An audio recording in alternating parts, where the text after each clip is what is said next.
Buenas tardes, nosotras les vamos a hablar sobre central de las neuronas respiratorias. Regulación de la respiración. El sistema nervioso ajusta la velocidad de ventilación alveolar casi exactamente a las demandas del cuerpo, es decir, apenas se altera durante el ejercicio. Esto se debe a un tipo de sistema neurógeno para la regulación de la respiración. ¿Qué ocupa el cuerpo para que se regule la respiración? Un centro respiratorio. El centro respiratorio está formado por varios grupos de neuronas localizadas bilateralmente en el bulbo raquídeo y la protuberancia del tronco encefálico. Este está dividido en tres grupos principales de neuronas, los cuales son grupo respiratorio dorsal, produce la inspiración, grupo respiratorio ventral, que se produce la expiración, centro neumotáxico, que controla la frecuencia y la profundidad de la respiración. Grupo respiratorio dorsal de neuronas. Este tiene como función importante el control de la respiración y se extiende a lo largo de la mayor parte de la longitud del bulbo raquídeo. La mayoría de las neuronas están localizadas en el interior del núcleo del tracto solitario, que se abrevia NTS. La NTS es la terminación sensitiva de los nervios vago y glosofaringeo que transmite señales sensitivas hacia el centro respiratorio, desde quimiorreceptores periféricos, barroreceptores y diversos tipos de receptores de los pulmones. Descargas inspiratorias rítmicas. Esto quiere decir que la respiración ocupa un ritmo básico, que se genera en el grupo respiratorio dorsal de neuronas. Emite descargas repetitivas de potenciales de acción neuronales inspiratorios. En la respiración normal, esta comienza débilmente y aumenta de manera continua de modo de rampa durante 2 segundos. ¿Qué es la señal de rampa inspiratoria? Es una señal nerviosa que se transmite a los músculos respiratorios como el diafragma, no es una descarga instantánea. La señal inspiratoria es una señal de rampa. Se controlan dos características de la rampa respiratoria. La primera es el control de la velocidad de aumento de la señal en rampa, es decir, que durante la respiración forzada la rampa aumenta rápidamente. Más fácil es cuando se llenan rápidamente los pulmones de aire. La siguiente es cuando hay un control de punto limitante en el que se interrumpe súbitamente la rampa, que ese es un método habitual para controlar lo que es la frecuencia de la respiración.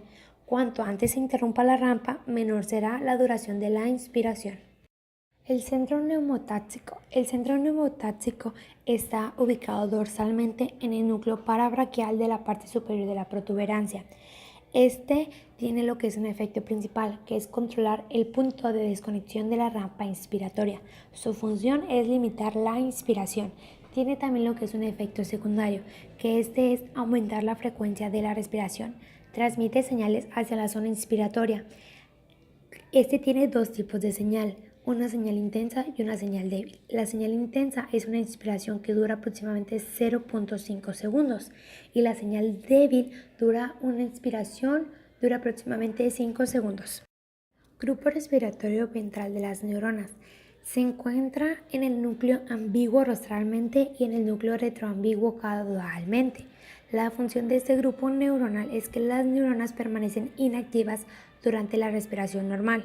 No participan en la oscilación rítmica básica que controla lo que es la respiración. La zona respiratoria ventral contribuye también al impulso respiratorio adicional y las neuronas contribuyen tanto a la inspiración como la expiración. Los receptores más importantes están localizados en las porciones musculares de las paredes de los bronquios y de los bronquiolos, que se le conoce como receptores de distensión. Estos receptores transmiten señales a través de los vagos hacia el grupo respiratorio dorsal de neuronas cuando los pulmones están sobredistendidos. Estas señales afectan lo que es la inspiración y está también los receptores de distensión, que estos activan una respuesta de retroalimentación adecuada que desconecta la rampa inspiratoria, que esta interrumpe la inspiración adicional y aumenta la frecuencia de la respiración. Este se conoce como reflejo de insulfación de Herring-Brewer. Ahora vamos a hablarles del control químico durante la respiración. El objetivo de la respiración es mantener concentraciones adecuadas de CO2 e iones de hidrógeno en los tejidos. El exceso de CO2 o de iones de hidrógeno en la sangre actúa de manera directa sobre el propio centro respiratorio. Esto ocasiona que haya un gran aumento de la intensidad de las señales motoras, tanto inspiratorias como expiratorias, hacia los músculos respiratorios. Por lo contrario, el oxígeno no tiene un efecto directo sobre el centro respiratorio. Actúa sobre los quimiorreceptores periféricos, que son los cuerpos carotídeos y aórticos, que estos transmiten señales nerviosas. Puede ser el único estímulo directo importante de estas neuronas. También las neuronas detectoras de la zona quimiosensible son excitadas por los iones de hidrógeno. El CO2 estimula la zona quimiosensible. El CO2 tiene poco efecto en la estimulación de las neuronas de la zona quimiosensible, que tiene un efecto indirecto potente sobre la respiración. Los cambios en el O2 tienen un efecto directo pequeño en el centro respiratorio, aunque las modificaciones del O2 tienen un efecto indirecto, actúan a través de los quimiorreceptores periféricos. El cuerpo tiene un mecanismo especial para el control respiratorio localizado en los quimiorreceptores, que están afuera del centro respiratorio del encéfalo, que responde cuando el O2 sanguíneo disminuye demasiado. Los sensores responsables de proveer la información al sistema nervioso central son principalmente los quimiorreceptores tanto centrales como periféricos. Los quimiorreceptores centrales van a ser aquellos que se van a estar situados en el líquido cefalorraquídeo. Estos quimiorreceptores van a poderse estimular cuando se disminuye el pH del líquido cefalorraquídeo y para activar lo que hace el centro respiratorio y aumentar la frecuencia respiratoria. También vamos a tener los quimiorreceptores periféricos, de los cuales les voy a hablar en mayor parte en esta exposición, y estos son muy importantes para detectar modificaciones de oxígeno en la sangre y modificaciones de dióxido de carbono y de iones hidrógeno. La mayoría de los quimiorreceptores periféricos van a estar ubicados en los cuerpos carotídeos, aunque también vamos a encontrarlos en el cuerpo aórtico. También vamos a encontrar otros muy pocos en lo que van a ser arterias de las regiones tanto torácica como abdominal. Pasando a los cuerpos carotídeos, estos van a estar ubicados bilateralmente en las bifurcaciones de las arterias carotídeas comunes.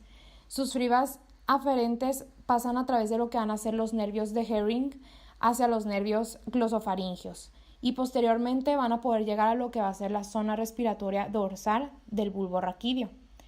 Mientras tanto, lo que van a ser los cuerpos aórticos van a estar localizados en el callado de la aórtica, un poco más abajo que los cuerpos carotídeos, y sus fibras aferentes van a pasar a través de lo que va a ser el nervio vago, hacia llegar igualmente a la zona respiratoria dorsal del bulbo raquídeo.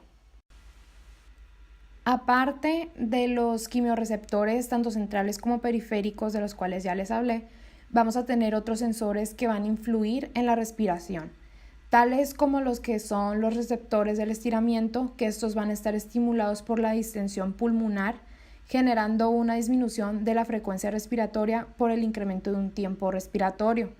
Estos receptores van a ser mayormente importantes en el recién nacido.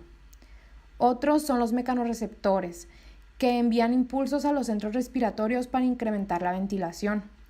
Otros son los receptores J, que van a estar estimulados especialmente cuando los capilares pulmonares están irrigados de sangre o que tienen un edema pulmonar, en situaciones como lo que puede ser en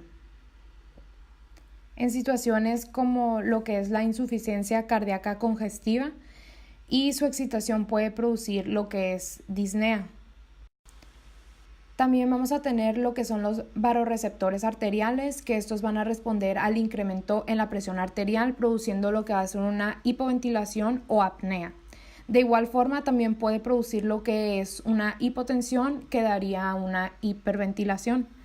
Y por último, vamos a tener los receptores de irritación, que estos van a ser receptores pulmonales que van a estar en los epitelios y van a iniciar lo que es la tos y el estornudo, produciendo también una constricción bronquial en personas con asma o efisema. Cuando la concentración de oxígeno en la sangre disminuye por debajo de valores normales, se va a producir una alta estimulación hacia lo que van a ser los quimiorreceptores.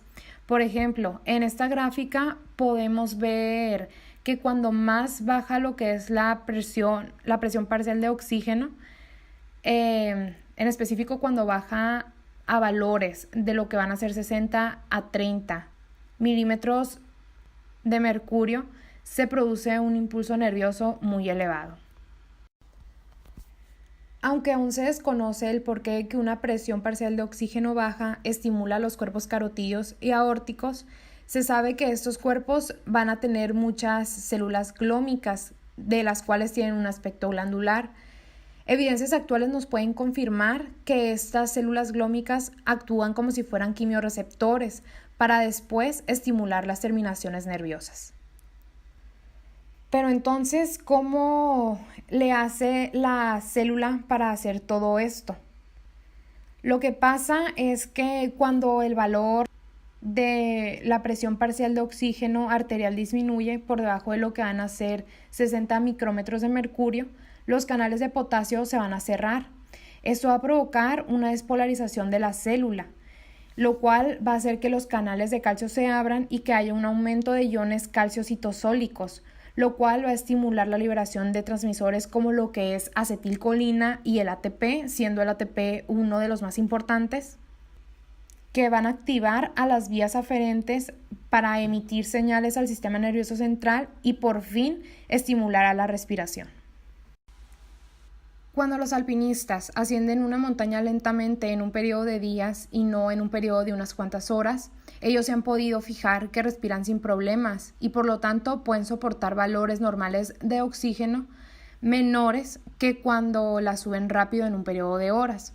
A esto se le va a conocer como fenómeno de aclimatación. Esto se lleva a cabo porque en un periodo de 2 a 3 días el centro respiratorio del tronco encefálico pierde hasta aproximadamente 4/5 de su sensibilidad a modificaciones de la presión parcial de dióxido de carbono y de iones hidrógeno. Por lo tanto, esto va a evitar así la continua eliminación excesiva de dióxido de carbono, que va a inhibir el aumento de la respiración.